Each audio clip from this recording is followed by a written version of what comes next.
The example of Muhammadur Rasulullah sallallahu alaihi wasallam. Did he ever hold anyone's past against them? Never did. Never did. Too many examples to list on here. Wahshi. Wahshi is the man who assassinated the uncle of the Prophet sallallahu alaihi wasallam. The death of the uncle, the murder of the uncle, the mutilation of the body of the uncle of the Prophet ﷺ is one of the moments in his life where the Sahaba say, it was one of the few times where we saw the Prophet ﷺ in such profound pain. Like he was crying.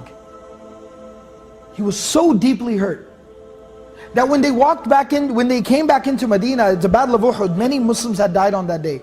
And he could hear different family members crying when they were receiving the news of the death of their family member.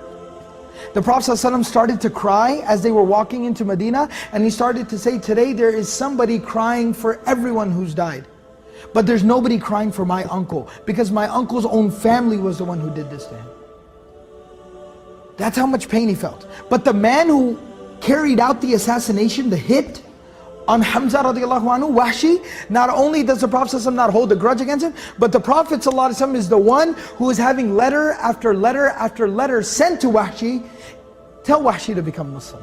Tell Wahshi to change his life. Tell Wahshi that he should accept Islam. Tell Wahshi that Allah will forgive him.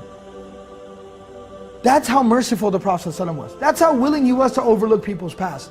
Hind, the woman who hired Wahshi to assassinate Hamza radiallahu anhu.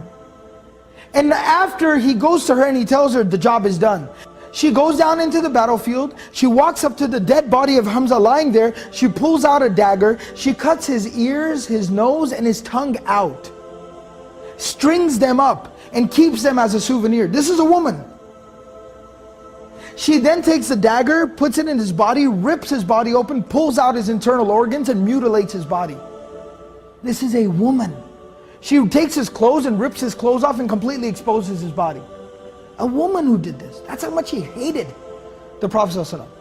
And that's how horrible, what a horrible act she had done to the Prophet ﷺ and his uncle. But on the day of Fatih Makkah, the Prophet ﷺ doesn't do anything to her.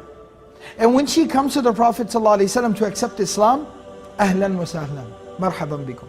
He welcomes her, gives her the shahada, allows her to become Hind radiallahu anha. A companion, a female companion of the Prophet ﷺ. And the stories go on and on. Ikramah, the son of Abu Jahl, same thing. Khalid ibn al-Walid, the architect of the killing of dozens of Muslims on the day of Uhud. All of these people, they were embraced with open arms. And they were made to be close to the Prophet ﷺ, and he accepted them as they were.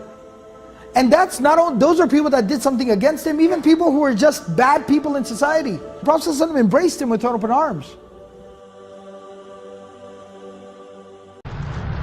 من البهو هبت رياح هباء فطار القصيد يحاكي الهوى رياح